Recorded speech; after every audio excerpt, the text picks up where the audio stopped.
A police chase and a horrifying accident caught on cell phone video. It killed a 13-year-old and badly injured her sister and mother. Now, more than a year later, part of the case is closed, but not the way the victim's family had hoped. We're glad you're with us for Local 4 News at 6. I'm Devin Skillian. I'm Kimberly Gill. At 20, Gavin Kassab was the oldest person in the Jeep that slammed into several vehicles 1 year ago last March. He and the underage driver ran from the scene. Rod Maloney was at Kassab's sentencing in Oakland County today and joins us with the sentence and reaction from the family of Piper Carruthers, who died that day on her way home from skating practice. Rod? Right, Kimberly. You know, it's been 14 months for this family trying to find some sense of normalcy, and today was bittersweet for them. Yes, there was a sentencing. Yes, there is jail time, but not nearly as much as they were hoping for. The chase and accident left the Walled Lake intersection of Decker and Maple strewn with wrecked bodies in vehicles that night. Now 20-year-old Gavin Kassab rode in the Jeep front passenger seat, a 15-year-old with no license behind the wheel. 13-year-old Piper Carruthers died, her 10-year-old sister Cora badly injured. After the crash, Kassab and the young teen ran from the scene. Erica and William Carruthers bared broken hearts to Judge Victoria Valentine. While Gavin was running, they were loading up the limp body of my daughter Piper into an ambulance, and my husband was rushing to the hospital to meet her as I held out hope. Witnessing her passing away before my eyes, and having to leave Piper to catch up with Cora to ensure I didn't lose both. The Carruthers critical of the Oakland County Prosecutor's Office for taking so long to charge and also undercharging, and citing other slights along the way. The victim's family is not happy. The general public who pays their salaries is not happy. Who do these prosecutors serve? Themselves, maybe? As if leaving my family to die in that intersection wasn't shocking enough, a show of how little care and compassion he has for others. He and his family left for a Florida vacation a mere 3 days after killing Piper. He could have made different choices long before Piper was killed. He just chose not to. Though William told Kassab to hold his apologies. First and foremost, I apologize to the Carruthers family, all the victims, and the community for their terrible loss and the harm I have caused. I send my deepest condolences and sympathies to the families.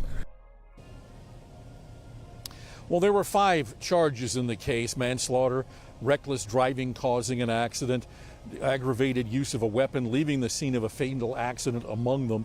The judge sentenced Kassab to 8 to 15 years in prison with 350 days already served, so he could be up for parole in 2031. The Carruthers family was looking for a max sentence, consecutive sentencing.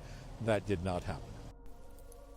In addition to killing a 13-year-old girl and severely injuring that 13-year-old girl's younger sister and mother, along with injuring 2 more victims, Gavin Kassab has another case pending for sex crimes against a 16-year-old girl. Of course, the judge in this case couldn't acknowledge his pending case in open court, but she should have sentenced him appropriately since she knows what she's dealing with. He's a criminal and he's a menace. With 350 days time served already, he's eligible for parole in 7 years. No Sweet 16, no high school graduation, no college move-in day for the victim. Gavin Kassab will be a free man again in his late 20s to still live a full life. How is that justice? What does it say about our legal system that a guy that killed a teenager in a hit-and-run accident basically got a 7-year sentence, and at the same time we've got another guy who got a 7-year sentence for stealing packages from an apartment mailroom? Turning now to a Fox 5 exclusive. A man sentenced to 7 years in prison for stealing packages near Adams Morgan. Yeah, we reported on some of these thefts last year. One of the victims is talking with our Shamari Stone. Tonight, this is a story of how a community came together, determined to put 43-year-old Rodrigo Miranda in jail. Now, he was charged with dozens of package thefts. Some of them happened in Adams Morgan in mailrooms similar to the one that I am in right now. Now, the community banded together and presented video evidence to police and prosecutors. Take a look at one of the thefts caught on camera in January of last year. One of the victims tells us the suspect is stealing several packages in the mailroom. According to court documents, Miranda stole packages at several locations in the Adams Morgan area between July of 2022 and April of 2023. There is a general wisdom that seems to be lost these days in our legal system.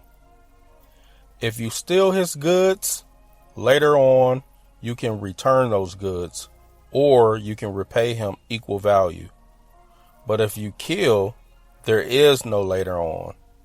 There's no way to repair it with that man.